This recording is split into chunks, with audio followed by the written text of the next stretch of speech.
Salut les joueurs, vous êtes sur une route et vous devez choisir la voie A ou la voie B. Eh bien, personnellement, je choisirai les deux. Et ça sera donc deux livres que je vous présente aujourd'hui, deux livres-jeux. On les connaît plutôt sous des appellations qui sont, je crois, protégées. Hein, les livres dont vous êtes le héros. Voilà, on voit un exemplaire, l'Entre deux dragons. Je vous expliquerai pourquoi j'ai cet exemplaire dans la main. Mais en tout cas, ce que je vous présente, donc deux livres-jeux de Benjamin Berger, illustrés par Olivier Reynaud, c'est-à-dire Koa. Et je vous présente donc la geste du chevalier errant et celle du moine, l'épopée du moine guerrier. C'est chez Le Plumier des Chimères et c'est maintenant que je vous présente tout ça.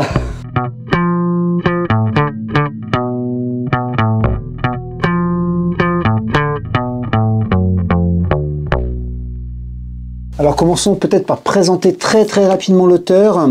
Il y a une petite biographie à la fin ici de la geste du chevalier errant. Voici donc l'auteur, Benjamin Berger, qui, vous le connaissez peut-être, est l'un des fondateurs avec, alors je vais vous donner les noms, à Mathieu Compin, vous connaissez Yann Lefebvre, Gauthier Wendling, que nous avions rencontré à Cannes l'année dernière, et ils ont fondé ensemble Le Marteau et l'Enclume, que voici avec l'exemplaire de Terre de Légende, si cher à mon cœur. Voilà. Et cette revue, nous l'avons déjà, cette revue livre, nous l'avons déjà présentée sur la chaîne. Je vous invite à voir les vidéos précédentes. Et donc, Mathieu Berger est l'un de ces conspirateurs complètement improbables sur Le Marteau et l'Enclume. Le livre La geste du chevalier errant, tout de suite, vous dire qu'il y a quand même 400 entrées. Et si je vous en parle, c'est par rapport à la liberté de ton, par rapport à l'humour qui s'en dégage. Je vais d'abord vous lire le quatrième de couverture. Bercé par la voix du ménestrel au cours d'une soirée arrosée, vous rêvez d'être sous l'armure du chevalier errant. Dans son fief, l'ennemi juré du roi Arthur ricane. Il a largué tous les malades de la mort noire en première ligne. Les chevaliers de la table ronde font un massacre, puis retournent fêter leur victoire au camp. Première étape, qui les mènera vers la conquête des terres hostiles, pense-t-il. Cependant, les jours passent et la peau des contaminés change de couleur et de texture. Et oui, dommage. Les soldats réalisent trop tard qu'ils ont attrapé la mort noire. Les plus atteints ne peuvent même plus monter à cheval, mais notre chevalier errant parvient à s'enfuir avec de nombreux compagnons. Au premier bout rencontré, il sème la mort noire. Formidable. Et voilà notre chevalier bientôt seul survivant qui erre de village en château pour chercher du secours. Parviendra-t-il à triompher du mal? Ou à disséminer le mal partout? Bon, la liberté de ton, en fait, c'est un ouvrage qui n'est pas recommandé aux moins de 14 ans, et ça se comprend, il y a quelques petites choses de liberté de ton qui m'évoquent énormément, et voilà, vous comprenez pourquoi maintenant, la quête du Graal. Et d'ailleurs, si je prends l'entrée numéro 14, parce que vous savez que l'entrée numéro 14, c'est celle où on meurt. Si je prends l'entrée numéro 14, eh bien, effectivement, je vais juste commencer. L'honneur gèle de froid les chevaliers livrés à eux-mêmes, et c'est dans ce monde vaut mieux avoir les pieds au chaud.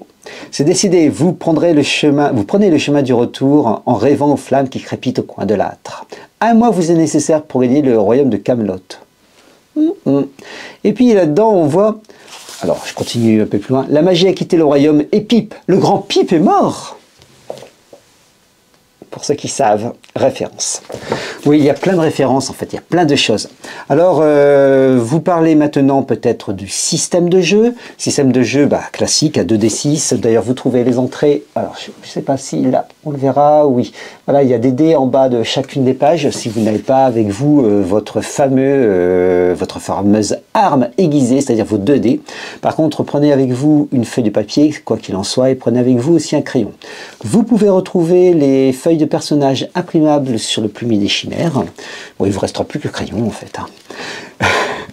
Voilà, la feuille de route, donc ici, tourne autour de quelques valeurs. Vous avez notamment une valeur de honneur, et lorsqu'elle arrive en bas, un total de départ de 10, et si vous arrivez à 0, chapitre 14, et là, il n'y a pas de surprise, vous savez ce que ça veut dire. Vous avez aussi d'autres caractéristiques telles que vitalité, force, charisme, dextérité et pouvoir.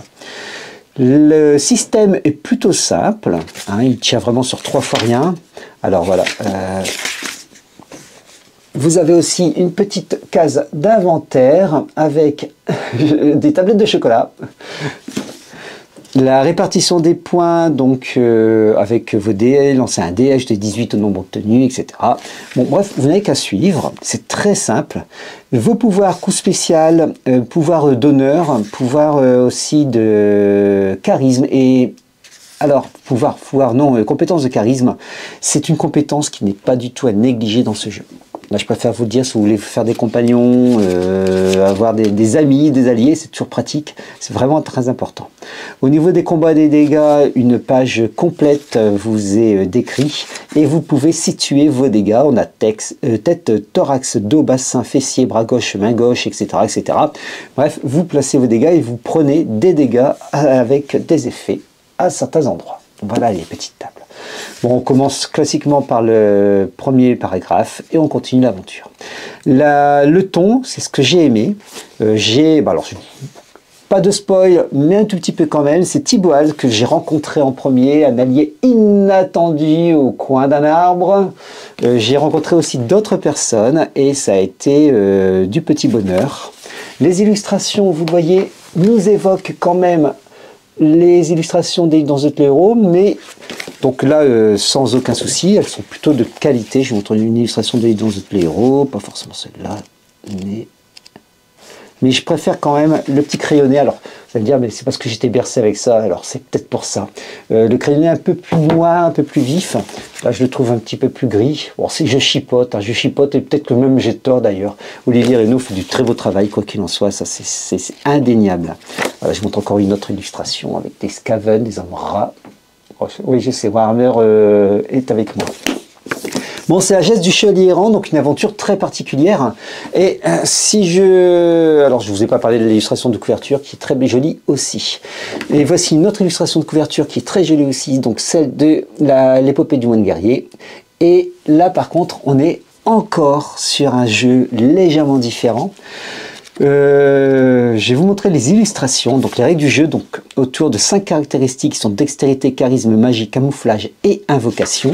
Et regardez un petit peu la façon de présenter. Si je ne voulais pas présenter dans la geste du chevalier errant, c'est qu'il n'y avait pas. Là, il y a des illustrations pour chacune des caractéristiques. Alors j'aime beaucoup le charisme avec le petit menteur. Et voilà. Et là, vous aurez compris qu'avec ce moine, vous allez... Mais alors... Ouais, l'humour, c'est ce que j'aime. Et d'ailleurs, l'entrée 63, j'ai gardé l'entrée 63 pour vous montrer un petit peu le type d'humour. Même si je suis beaucoup moins fan des illustrations, là, par contre. Voilà, ouais. Et il y a effectivement plusieurs illustrateurs. Alors, tu m'as réveillé, donc c'est un extrait à l'intérieur du paragraphe. Hein. Tu m'as réveillé pour me dire qu'il est l'heure de dormir. Ah, si j'étais plus grand, je te... À propos de grandeur, est-ce qu'un nain avec une pancarte sur laquelle est marqué quoi? Qu'est-ce qu'un nain? Je suis mauvais pour les blagues. Qu'est-ce qu'un nain avec une pancarte sur laquelle est marqué quoi?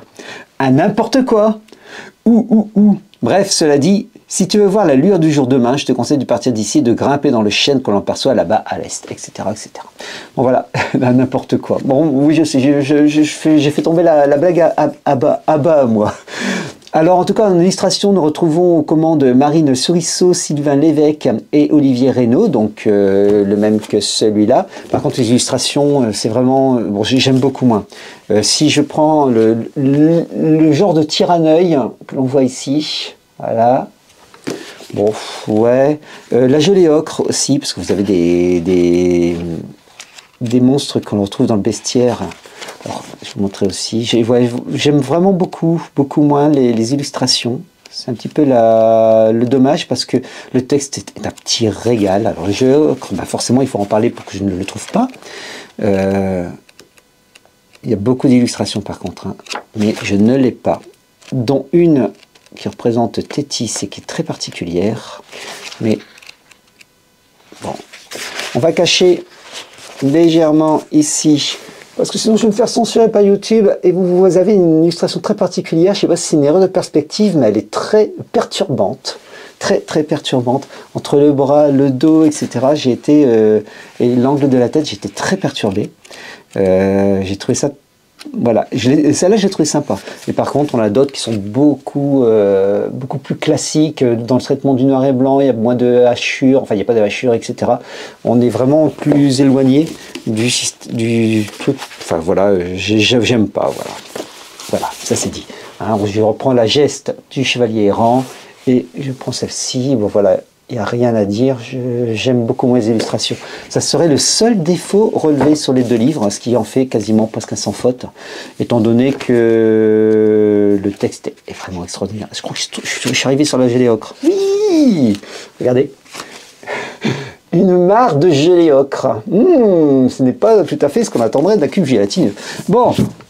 Voilà, c'est rapidement, donc critique rapide de ces deux livres, pour vous dire que j'ai adoré le style donc de Benjamin Berger. J'ai adoré ce qui m'avait évoqué, retrouvé avec plaisir les délices de la quête du Graal. Donc voici le tome 2. Hein.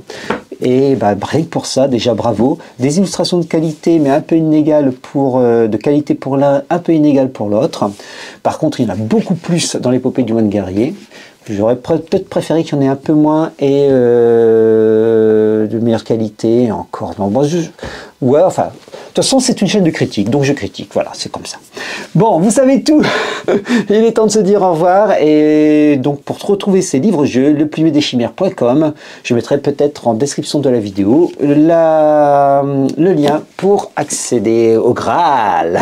Il est temps de se dire au revoir. Salut les joueurs.